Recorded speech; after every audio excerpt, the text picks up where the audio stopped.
Sexual reproduction fungi में कैसे होता है, प्लाज्मोगैमी से मियोसिस तक। Students, welcome back to my channel.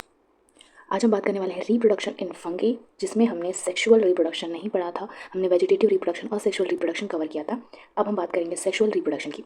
तो स्टूडेंट, सेक्सुअल रिप्रोडक्शन में ये एक प्रोसेस है। इस प्रोसेस में 3 इंपॉर्टेंट स्टेप्स होते हैं, ठीक है, जिसमें plasmogamy first stage, second karyogamy and meiosis. ये एक प्रोसेस होता है असेक्सुअल रिप्रोडक्शन का। वेजिटेटिव रिप्रोडक्शन और असेक्सुअल रिप्रोडक्शन की तरह नहीं होता, उसमें अलग अलग टाइप्स थे। इसमें ये एक स्टेज वाइज होता है, ठीक है। ओके, तो स्टूडेंट्स फर्स्ट स्टेज से शुरू करते हैं। प्लाज्मोगैमी। प्लाज्मोगैमी में क्या होता है, इस स्टेज में साइटोप्लाज्म का फ्यूजन होता है। ओके, साइटोप्लाज्म का फ्यूजन होता है। 2 कंपैटिबल फंगल सेल का साइटोप्लाज्म मिल जाता है। साइटोप्लाज्म तो आपको पता ही होगा। तो इस स्टेज में क्या होता है, 2 कंपैटिबल फंगल सेल मिल जाते हैं, ठीक है। आप इतना भी याद रख सकते हो, fusion of cytoplasm in easy simple way. Okay okay, तो स्टूडेंट्स नेक्स्ट है कैरियोगैमी। पहला स्टेज था प्लाज्मोगैमी, जिसमें साइटोप्लाज्म का फ्यूजन होता है, 2 साइटोप्लाज्म मिल जाते हैं। नेक्स्ट है कैरियोगैमी स्टेज, जिसमें फ्यूजन ऑफ न्यूक्लियाई होता है। इस स्टेज में न्यूक्लियाई का फ्यूजन होता है, 2 न्यूक्लियाई मिलकर डिप्लॉयड न्यूक्लियस बना देते हैं।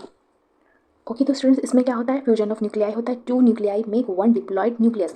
एक न्यूक्लियाई और एक न्यूक्लियट। हमने पहले स्टेज में पढ़ा था कि फ्यूजन ऑफ साइटोप्लाज्म, जिसमें 2 कंपैटिबल फंगल सेल साइटोप्लाज्म मिल जाते हैं, ठीक है। उसके बाद जो है 2 न्यूक्लियाई मेक 1 डिप्लॉयड न्यूक्लियस, 2 न्यूक्लियाइज मिलकर 1 न्यूक्लियस बनाते हैं।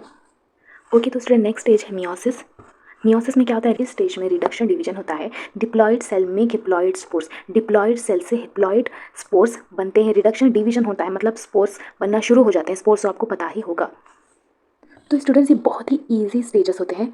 सिंपल वे में प्लाज्मोगैमी 2 फंगल सेल का साइटोप्लाज्म, आपको बस इतना याद रखना है, साइटोप्लाज्म मिल जाता है। नेक्स्ट कैरियोगैमी में दोनों के न्यूक्लियाई मिल जाते हैं और एक बन जाता है।